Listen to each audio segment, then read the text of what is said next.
রূপকথা যখন জ্ঞান ফিরল তখন সে নিজেকে বিছানায় শুয়ে অবস্থায় আবিষ্কার করলো তার শিয়রে বসেছিল তার বান্ধবী আমিয়া।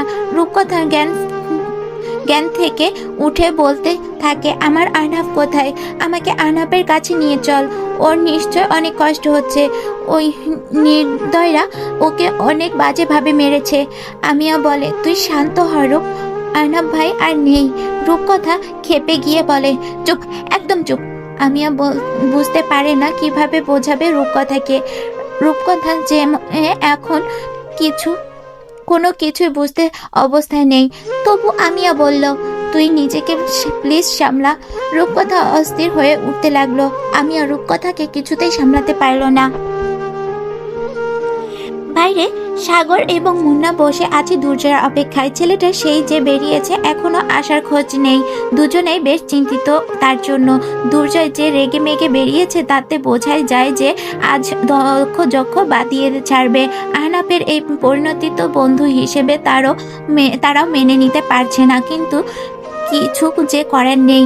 এই সময় মাথা ঠান্ডা রাখতে হবে। তারা এই ব্যাপারটাকে দুর্ঘটনা বলে চালিয়ে দিতে চাচ্ছে, কারণ আসল সত্য সামনে এলে তারা সবাই বিপদে পড়তে পারে, এমনকি পুলিশ কেসও ফেঁসে যেতে পারে। তাদের এখন ভাবনার মাঝে দুর্জয় হন্তদন্ত পায়ে ফিরে এলো। তাকে আসতে দেখে সাগর এগিয়ে এসে বলল, ওই বাপ্পির কোনো খোঁজ পেলে? দুর্জয় বলল, না, ওর কোনো খোঁজ পাইনি। জানি না শুয়োরের বাচ্চা কোথায় গিয়ে লুকাইছে। খুঁজে পেলে তো এক কোপে শেষ করে দিতাম।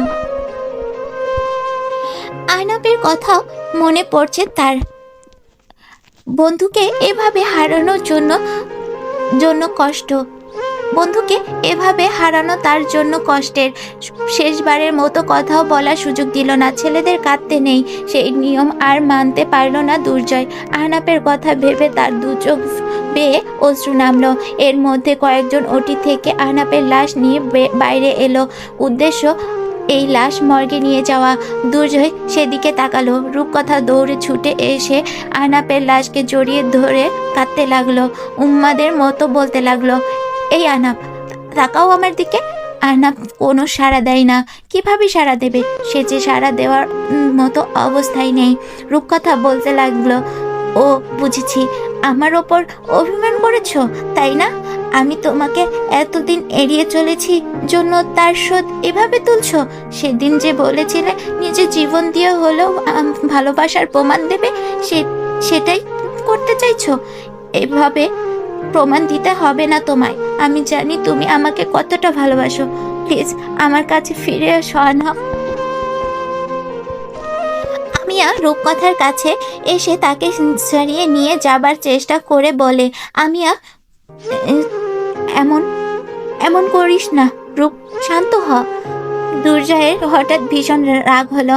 সে এদিকে এগিয়ে এসে বলল, তোমার নাটক শেষ হয়েছে? আমিয়া অবাক চোখে তাকায় দুর্জয়ের দিকে। রূপকথা এখনো তার পানে তাকায়নি। তার দৃষ্টি আহনাফের নিথর দেহের প্রতি নিগ্ন। দুর্জয় রূপকথার দিকে আঙুল দিয়ে বলে, আহনাফের মৃত্যুর জন্য তুমি দায়ী। আহনাফ তোমার কত ভালোবাসতো, কিন্তু তুমি সেই ভালোবাসা বোঝনি। আমিয়া বলে, এর মানে কি দুর্জয়? আপনি কেন আমার বান্ধবীকে দোষ দিচ্ছেন? ওর কি দোষ এতে? তোমরা মেয়ের জাত ভালোবাসা মূল্যই বোঝো না। ভালোবাসা তোমাদের কাছে ছেলে খেলা। আহনাফ রূপকথাকে কতই না ভালোবাসতো, আর রূপকথা কি করলো?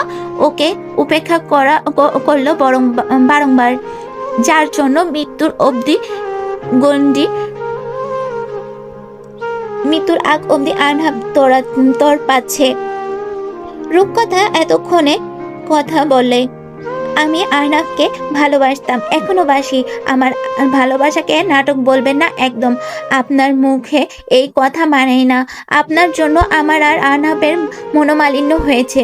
অবস্থা বেগতিক দেখে সাগর এগিয়ে এসে বলে, এসব ঝামেলা বন্ধ কর তোরা। আহনাফ আর তো আমাদের মাঝে নেই, আর তোরা একে অপরের দিকে কাদা ছুড়াছুড়ি করতে ব্যস্ত।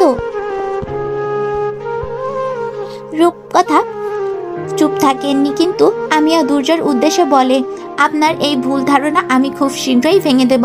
আপনাকে বুঝিয়ে দেব মেয়েরাও ভালোবাসতে পারে, তারাও নিজের ভালোবাসার জন্য সব করতে পারে। মিলিয়ে নেবেন আপনি। দুর্জয় রক্তিম চোখে আমিয়ার দিকে তাকিয়ে দেখতে পায় তার চোখের অসীম জেদ, যা তাকে নাড়িয়ে দেয়। দ্রুতই সে নিজেকে সামলে নিয়ে বলে, এই মেয়ে এক নাম্বারে প্রতারক। এর কথা কিছুতেই শোনা যাবে না, ভুললে চলবে না। এ আমায় কিভাবে বোকা বানিয়েছে। আহনাফের লাশ তার গ্রামের বাড়ি মানিকগঞ্জে নিয়ে আসা হয়েছে। দুর্জয়, সাগর, মুন্না সবাই এখানে এসেছে। রূপকথা ভীষণ অসুস্থ হওয়ায় তাকে হাসপাতালে ভর্তি করা হয়েছে। যদিও দুর্জয়ের কাছে সবটাই নাটক মনে হয়েছে। আহনাফের বাবা মা, বড় ভাই, ভাবি আর একমাত্র বোন সবাই কান্নায় ভেঙে পড়েছে। দুর্জয় নিজের কাঁধে নিজের বন্ধুর লাশ বহন করে আর প্রতিজ্ঞা করে বদ্ধ হয়, এর প্রতিশোধ সে নেবে। যারা আহনাফকে মেরে ফেলেছে তাদের সবাইকে সে মৃত্যুর পথে পৌঁছে দেবে নিজ দায়িত্বে। 2 দিন পর রূপকথা আজ একটু সুস্থ বোধ করার জেদ ধরে আহনাফের কবর দেখতে যাবে। তার জেদের কাছে পরাস্ত হয়ে আমিয়া তাকে নিয়ে এসেছে মানিকগঞ্জে। কবরস্থানে মেয়েদের প্রবেশ অনুমতি নেই, তাই রূপকথা বাইরে থেকে দেখে চলেছে।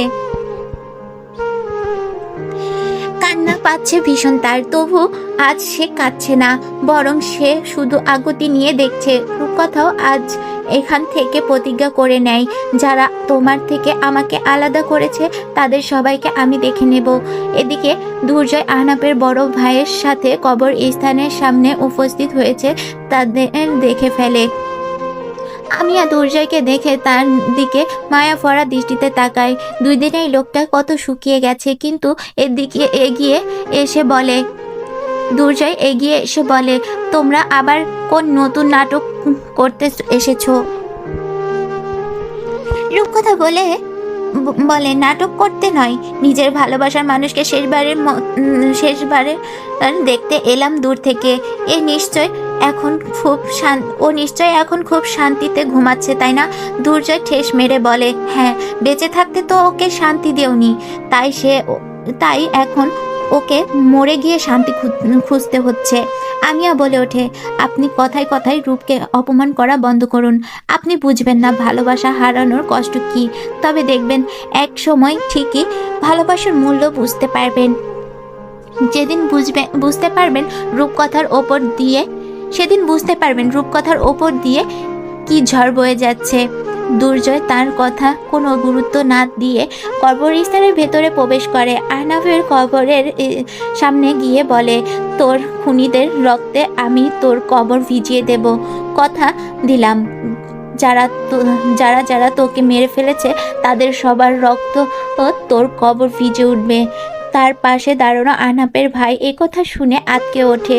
দূরে দাঁড়িয়ে আমিয়া বলে, সবাই এখন প্রতিশোধের নেশায় আচ্ছন্ন, কিন্তু এর মধ্যে আমি এক নতুন নেশা ছড়াতে চাই, ভালোবাসার নেশা।